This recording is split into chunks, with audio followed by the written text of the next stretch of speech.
Horn বাজছে না। What? শান্তি। থ্যাংক ইউ, মানে তুমি জানো না তুমি কি করেছো। খেয়াল রাখবে যখন বহরমপুর বাইপাস উঠবে বাঁ দিক একটু ছেড়ে চালাবে, কারণ ভাই আলটিমেট খোরাক এটা। ও মাই গুডনেস। গাড়ির সাসপেনশনটা একটু সমস্যা হচ্ছে। কত এসছে এটা? 4 নম্বরে। মানে ব্যাক করবো যে রাস্তা দিয়ে ঢুকেছি।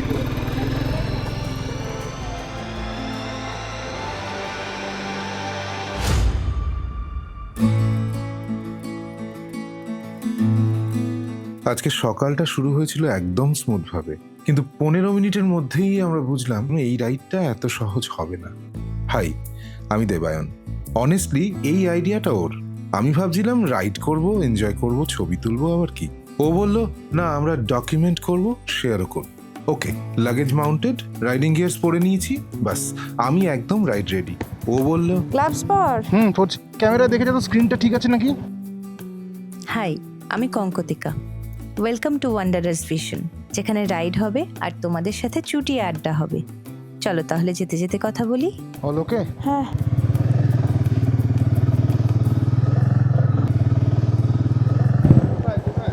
একটু যাচ্ছি বোলপুর হয়ে নর্থ বেঙ্গল। ও বাহ, দারুণ তো। শাবাশ। ইয়ো ভাই, হেভি লাগছে। Thank you. চল টাটা। চল টাটা, দেখা হবে। Thank you, bye. আমরা খুব পলিশ ট্রাভেলার না। গুগল ম্যাপ না থাকলে আমরা হারিয়ে যাই, কখনো ম্যাপ থাকলেও হারিয়ে যাই। কিন্তু একটা জিনিস কনসিস্টেন্ট, আমরা বারবার বেরিয়ে পড়ি। আর ফেরার পর বলি, এই আবার কবে যাব। এক্স্যাক্টলি, রাস্তায় বেরিয়ে পড়লেই মন ভালো হয়ে যায়। অ্যাডভেঞ্চার থাকে, এক্সাইটমেন্ট থাকে, আবার প্রচুর প্রবলেমও থাকে। সবটাই পার্ট অফ দ্য গেম। আর সেই মুহূর্তগুলোকে তোমাদের সাথে শেয়ার করে নেবার জন্যই ওয়ান্ডারার্স ভিশনের জন্ম। এই ওজন নিয়ে যদি সাইড দিয়ে যেতে হয়। আজকের রাইডটা বোলপুর হয়ে জলপাইগুড়ি পর্যন্ত। ফার্স্ট এভার লং রাইড শুরু হলো আল্টিমেট সিটি ট্রাফিক দিয়ে। अगर आगाज ऐसा हो तो अंजाम कैसा होगा। নামতে হবে একটু, নামতে হবে। কেন? গাড়ি ম্যাল ফাংশন করছে। কি মেল ফাংশন? হর্ন বাজছে না। হোয়াট? এই যে বাড়ি থেকে বেরিয়েছি জাস্ট 15 মিনিট হয়েছে, লিটারালি 15 মিনিট। এর মধ্যেই হর্ন খারাপ। প্রথম বড় রাইড, তাই যত রকম প্রিপারেশন নেওয়ার দরকার ছিল, বাইকের সার্ভিসিং, ফোম ওয়াশ, পিপিএফ সব ডান। এমনকি গতকাল ফাইনাল হেলথ চেক আপ করিয়ে বাইকটাকে লুক অ্যান্ড ইউটিলিটি দুদিক থেকেই রেডি করেছিলাম। কিন্তু ওই যে বলে না, ময়দানে না নামলে বোঝা যায় না খেলাটা আসলে কতটা কঠিন। খোলেনি। এইটা টাইমটা, এই জন্যই তো সমস্যাটা হচ্ছে। নামবো নাকি? বাইকটা কোথায় যাচ্ছে? আমারটা খুলে দিলে হবে? না না, আরে কোনো অসুবিধা নেই, আমি লোকালে আছি, আপনি পরে লাগিয়ে দিন। বাইকটা একটু সাইডে নিলে ভালো হয়। দাদা, বাইক আপনিও নিয়ে নিন, একটু সাইডে যাই।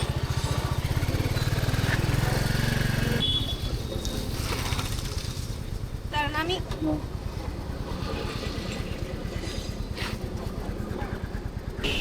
একই মডেল। হ্যাঁ মডেল তো। হাইওয়েতে যাওয়াটাও রিস্ক হয়ে যাবে। এই ভেঙে গেছে। তারটা ডিসকানেক্ট হয়েছে। না, রাস্তায় বেরিয়ে রাইডটা শুরু করতেই ছোট্ট সমস্যা হয়ে গেছে, গাড়ির হর্নটা কাজ করছে না। এখন টাইম 8টা, 7টা, সোয়া 7টা থেকে আমি খুঁজছি, কোথাও কোনো মেকানিক নেই। তার মাঝখানে আরেকজন রয়্যাল এনফিল্ডের রাইডার এক দাদাকে পেয়ে গেলাম রাস্তায়। নমস্কার। নমস্কার, আপনার নাম দাদা? আমার নাম অরিজিৎ। অরিজিৎ দাকে পেয়ে গেলাম আমরা রাস্তায়। তো অরিজিৎ দা তো বোধহয় নিজের সব কন্ট্যাক্টে নক করে ফেলেছে লাস্ট 1.5 ঘন্টায়। ফাইনালি দাদা বলল ফলো মি। তো এখন যাচ্ছি, দেখি কি হয়। এতক্ষণ আমরা ফেসেছিলাম, মাল্টিপল ফোন, এই দোকান ওই দোকান, একে ডাকছেন তাকে ডাকছেন, কাউকে পাওয়া যাচ্ছে না। তারপরে সঞ্জীব দার কাছে এসে দাঁড় করালাম গাড়িটাকে। এখন এখানে একটু দেখা হচ্ছে, হয়ে যাবে মনে হচ্ছে ঠিক।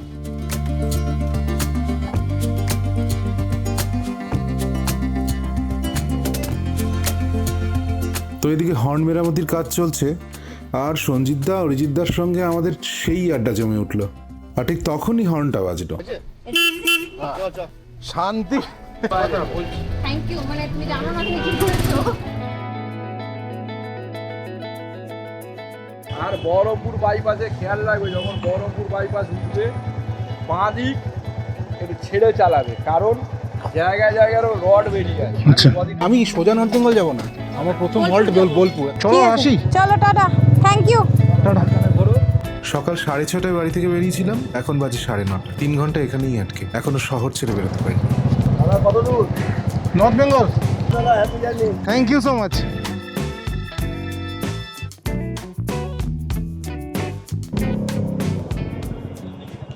এইটা দিয়ে তো থ্যাংক ইউ।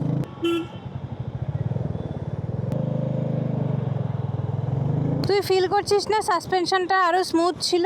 গাড়িতে কিছু চেঞ্জ হয়নি? তাহলে ওই লাগেজের জন্য হবে। সকাল থেকে যা হলো, সিরিয়াসলি ছুঁচো এবার ডন মারছে পেটে, একটু কিছু না খেলেই নয়। তাই ডানকুনি টোল প্লাজা ঢোকার আগে আমরা ফ্লাইওভারটা না নিয়ে সার্ভিস রোড দিয়ে ঢুকে একটু এগিয়েই এসে পড়লাম এই রোড সাইড ধাবায়, the Charpai Dhaba and restaurant.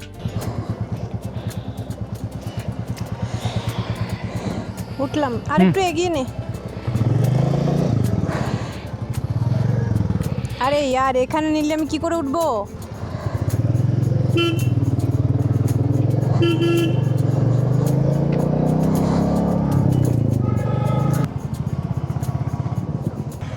Dankuni toll plaza পেরোলাম। আহা, এই রাস্তাটা দেখো, হাইওয়েতে কাঁপাচ্ছে আমার ব্ল্যাক প্যান্থার। সকালবেলা ওর গর্জনটা থেমে গেছিল একটু সময়ের জন্য, মনটা একটু খারাপ হয়েছিল, কিন্তু ইটস ওকে। রাস্তায় বেরোলে অনেক কিছুই হয়, এটা একটা দারুণ এক্সপিরিয়েন্স হলো। আর সব থেকে বড় এক্সপিরিয়েন্স হলো যে মানুষগুলো আজকে এরকমভাবে এগিয়ে এলেন, অসাধারণ অসাধারণ। সামনে দেখো রাস্তাটা, আহা।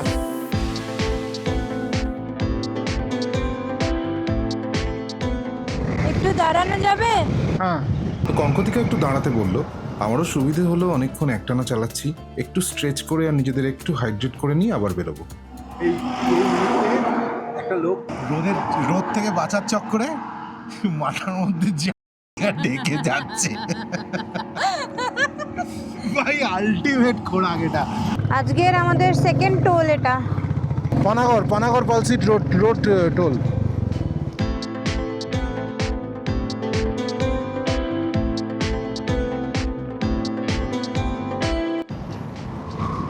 দুপাশে সবুজ ক্ষেত দেখো, বাদিকটাই দেখা যাচ্ছে এখন। শক্তিগড় পৌঁছলাম। শক্তিগড় আসা মানেই ল্যাংচার দোকান, ল্যাংচা নিকেতন, ল্যাংচা হাট, আরো কত ল্যাংচা দিয়ে নাম। কি দাঁড়াবো কোথাও? না, আচ্ছা, তোমাদের সাথে এই ফাঁকে আলাপ পর্বটা সেরে নেওয়া যাক। এতক্ষণ জমিয়ে আলাপটা করাই হয়নি। আমাদের দুজনেরই ছোটবেলা কেটেছে ডুয়ার্সে, তবে এখন কলকাতার স্থায়ী বাসিন্দা। চাকরি আছে একটা, ওই বাইকে পেট্রোল ভরানোটা হয়ে যায় আর কি, কারণ প্যাশনটা তো রাইডিং। ছায়াটাই দাঁড় করো আর একটু পরে। হ্যাঁ, এখানটায় নিচ্ছি, এখানটায়। এটা নার্সিং হোমের সামনে দাঁড়াইছি। ঠিক আছে, দাঁড়া। চা পাওয়া গেলে একটু চা খাবো। গিয়ে একটু বসি নাকি, কোমর ধরে যাচ্ছে তো। তো বর্ধমান ঢোকার আগে একটু টি ব্রেক নিলাম, একটা নার্সিং হোমের সামনে দাঁড়ালাম একটা চায়ের দোকান দেখে। কথা বললাম অনেক, কিচ্ছু রেকর্ড হলো না, লিপসিং করছি না, জাস্ট ভয়েস ওভারে একটু জোগাড় লাগাচ্ছি এখন। এখানে স্থানীয় লোকজনদের সঙ্গে বেশ জমিয়ে আড্ডা হলো, আর সাথে গরম চা। এখানে অনেকেই রাইডিং এর ব্যাপারে খুব ইন্টারেস্টেড দেখলাম, তার মধ্যে একজন মিরাজ ভাই, মিরাজ আলী। অনেক গল্প হলো, উনি সেলফি নিলেন, আমাদের থাম্বনেলের জন্য ছবিও তুলে দিলেন।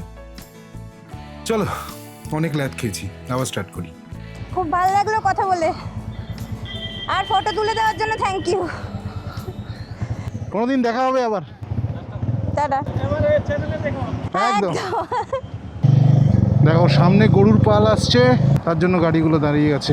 কি অসাধারণ দৃশ্য।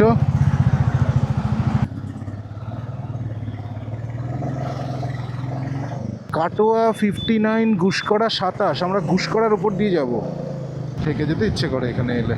দেখো কি অসম্ভব সুন্দর, চালিয়ে কি মজা ভাই এখানে। আহা, কি হয়েছে, বাইকটা খারাপ হয়ে গেছে নাকি? বাঁশের কেল্লা হোটেল অ্যান্ড রেস্টুরেন্ট, তিতুমির সেই বাঁশের। সরি, নেচার কতটা পিওর এখানে। নতুন গ্রাম মোড়, ওয়াও, নতুন কোনো রিসোর্ট হয়েছে। নিচে একটা নদী চলে গেছে, কি সুন্দর। ও সামনের ভিউটা দেখো, কি অসাধারণ। আহা, এটা ইলাম বাজারের কথা মনে পড়ে গেল। ও মাই গুডনেস। গাড়ির সাসপেনশনটা একটু সমস্যা হচ্ছে বলে আমার মনে হচ্ছে। ওই দাদাদের বললেই হয়ে যেত, কিন্তু সাসপেনশনটা যে একবার একটু দেখিয়ে নিতে হতো সেটা মাথায় ছিল না আর। গতকাল রাতে স্টাডি করে জানতে পারলাম যে হেভি লাগেজ মাউন্ট করলে বাইকের রিয়ার সাসপেনশনের প্রিলোড সেটিংসটা 1 থেকে বাড়িয়ে 3 বা 4 শিফট করলে রাইডটা কমফোর্টেবল হয়। রাতে আর সময় করে উঠতে পারিনি। ভেবেছিলাম রাস্তায় কোথাও একটা দাঁড়িয়ে ঠিক করিয়ে নেব, কিন্তু সকাল থেকে বাইকটা যা সব খেল দেখালো, ফাইনালি ঘুষকরা আড়িতে এসে সেটা অ্যাডজাস্ট করাতে পারলাম। কত এসছে এটা? এটা ছিল একে ছিল 1 2 3 4 নম্বর। অলমোস্ট বেশিরভাগ রাস্তাটাই এইভাবে আসতে হলো, আর তাতে সেই কোনা এক্সপ্রেসওয়ে থেকেই আমার ব্যাক পেন শুরু হয়ে তাহলে গেছে। একবার একটু ট্রাই করে দেখি সাসপেন্ডেড বেটার হলো কিনা। হ্যাঁ ঠিক আছে। আরে ভাই, পুরো Helen haven difference. Suspension adjust করতেই খেলাটা জাস্ট ঘুরে গেল। এখন যত বোলপুরের দিকে এগোচ্ছি, আকাশের রংটা ফ্রেম বাই ফ্রেম যেন পাল্টে যাচ্ছে। ওয়েদারটা এতক্ষণে একটু ঠান্ডা হয়ে এসছে, এবার আসল মজাটা পাচ্ছি চালিয়ে। ফাইনালি আমরা আমাদের ডেস্টিনেশনে একদম কাছে, 5 মিনিট দেখাচ্ছে। ফগ লাইটটা আছে বলে ভরসা, নইলে এই গলিটা প্রচন্ড অন্ধকার। তো এখান থেকে বাঁ দিক দেখাচ্ছে, বেড়েছে এই গলি দিয়ে ঢুকবো। গুগল ম্যাপে দেখাচ্ছে একটা সরু কাঁচা রাস্তা। বলেছিলাম না, ম্যাপ দেখেও আমরা রাস্তা হারিয়ে ফেলি। ক্যামেরা কতটা জাস্টিস করতে পারছে জানি না, কিন্তু রিয়ালিটিটা ভীষণ আনপ্রেডিক্টেবল। এটা তো এমন রাস্তা, এখানে তো যাওয়াই যাবে না। না না, আমি আগে দেখি রাস্তাটা, নাকি ঢুকবোই না এই লাগেজ নিয়ে আমি, মানে ব্যাক করবো যে রাস্তা দিয়ে ঢুকেছি। আরে আমাকে তো সামনে দেখাচ্ছে। মনে হচ্ছে ঠিক রাস্তা পেলাম। ম্যাপের ওপর ভরসা করতে পারছি না এখন, শুধু ইনস্টিংক্টের জোরে চালিয়ে যাচ্ছি। পরপর দুটো ব্রিজ পেরোলাম, অন্ধকারে রীতিমতো হাতড়ে হাতড়ে চালাচ্ছি। তারপর দূরে কিছু আলো দেখে এতক্ষণে বুঝলাম ঠিক রাস্তায় এসেছি।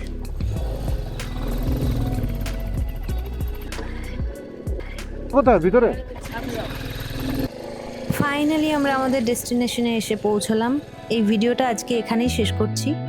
কেমন লাগলো ভিডিওটা সেটা অবশ্যই কমেন্টে জানিও, আর কিছু সাজেশন থাকলে অবশ্যই শেয়ার করো। আর হ্যাঁ, এই সিরিজটা এখানেই শেষ নয়, কিন্তু এখনো ডুয়ার্স পৌঁছানো বাকি। বোলপুর থেকে ডুয়ার্সের রাস্তায় তোমাদের সাথে আবার দেখা হচ্ছে নেক্সট স্যাটারডে ঠিক সন্ধ্যে 7টায়।